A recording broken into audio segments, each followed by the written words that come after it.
ஓ, இதனால்தான் இரவில் அதிகமா தலைவலி தைலத்தை யூஸ் பண்றாங்களா? இந்த மருந்துல இவ்ளோ விஷயம் இருக்கா? பொதுவாக பெண்களுக்கும் தலைவலி மருந்துக்கும் அதிக நட்பு இருக்கே என்றே கூறலாம். அந்த அளவிற்கு தொட்டதற்கெல்லாம் தைலத்தை தேய்த்துக் கொண்டிருப்பார்கள். சிலர் தூங்கும் பொழுது தைலத்தை தேய்த்தால்தான் தூக்கமே வரும் என்று கூறுவார்கள். அதற்கு காரணம் என்ன தெரியுமா? தைலத்தில் உள்ள ஒரு வகையான நறுமணம்தான். சிலருக்கு தைலம் இல்லாமல் ஒரு வேளையும் ஓடாது. தைலத்தின் வாசனையால் தினமும் உறங்குபவர்களும் உண்டு. இந்தியாவை பொறுத்தவரை பலருக்கு இரவில் தைல வாசனை இல்லாமல் உறக்கம் என்பது துளியும் வராது. தலைவலி மட்டுமல்லாது உடல் வலிக்கும் சிலர் தைலத்தை பயன்படுத்துகின்றனர். இப்படி தைலத்தால் மட்டும் தலைவலியை கட்டுக்குள் கொண்டு வருவது சரியா? தலைவலிக்கு தைலம் தடவுவது நல்லதா என்பதை இந்த பதிவில் காணலாம்.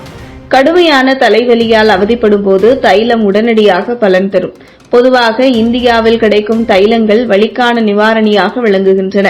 தலைவலியை மட்டுமின்றி தசை பிடிப்பையும் குணப்படுத்தும் உட்பொருட்கள் தைலத்தில் காணப்படுகின்றன. கடுமையான தலைவலிக்கு தைலத்தை பயன்படுத்தும் போது நன்கு மசாஜ் செய்வோம். இதனால் தசைகளின் இறுக்கம் தளர்கிறது. இதனால் இரத்த ஓட்டமும் சீராகிறது. இதன் காரணமாக அழுத்தத்திலிருந்து நிவாரணம் கிடைத்து தலைவலி குறைகிறது. பொதுவாக தலைவலி தைலங்கள் வாசனையுடன் தயாரிக்கப்படுகின்றன. இந்த நறுமணம் மனதை தளர்வடைய செய்கிறது. மன அழுத்தத்தால் ஏற்படும் தலைவலி குறைய தைலங்கள் இவ்வாறாக உதவுகின்றன. போதுமான உறக்கமின்மை காரணத்தினால் சிலருக்கு தலைவலி ஏற்படும். இரவில் தைலத்தை நுகர்ந்து பார்ப்பதால் நன்றாக தூக்கம் வரும். தூக்கமின்மை பிரச்சனைக்கு தலைவலி தைலம் தீர்வாக உள்ளது. தைலம் தலைவலியிலிருந்து தற்காலிக விடுதலை அளித்தாலும் இதனால் சில பக்க விளைவுகளும் ஏற்படும். தைலங்களில் தயாரிக்கும் போது பயன்படுத்தப்படும் சில பொருட்கள் உங்களுக்கு ஒவ்வாமையை ஏற்படுத்தலாம். இதனை சருமத்தில் தடவும் போது அரிப்பு, வீக்கம், முகப்பொருட்கள் ஆகிய பிரச்சனைகள் ஏற்படும். சிலருக்கு தோல் பிரச்சனைகள் தீவிரமாகலாம். நீங்கள் தலையில் தைலம் தடவும் போது உங்களை அறியாமல் கண்களை தைலம் படுவதால் கண்களில் எரிச்சல் ஏற்படும். சில நேரம் தைலத்தை தலையில் தடவும் போது தலைமுடியில் படுகிறது. இப்படி படுவதால் முடி உதிர்வை ஏற்படுத்தக்கூடியவை. தலைவலி தைலத்தை பயன்படுத்துவதால் சில நிமிடங்கள் தலைவலியிலிருந்து விடுதலை பெறலாம்.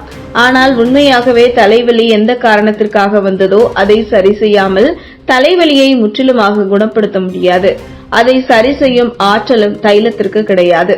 அடிக்கடி தைலத்தை பயன்படுத்தினால் அது சரும பிரச்சனையாக வந்து நிற்கும். முகத்தில் உள்ள தோல் உடலின் மற்ற பகுதியில் உள்ள தோலை விட உணர்திறன் அதிகம் கொண்டது.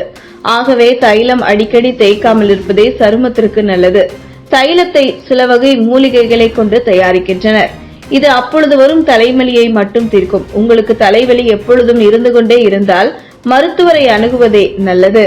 இது போன்ற முக்கிய நிகழ்வுகள், அரசியல் தகவல்களை ஆழமாக மாறுபட்ட கோணத்திலும் அறிந்து கொள்ள மறக்காமல் பாரத் மெயில் 24 பக்கத்தை பின்பற்றிக் கொள்ளுங்கள்.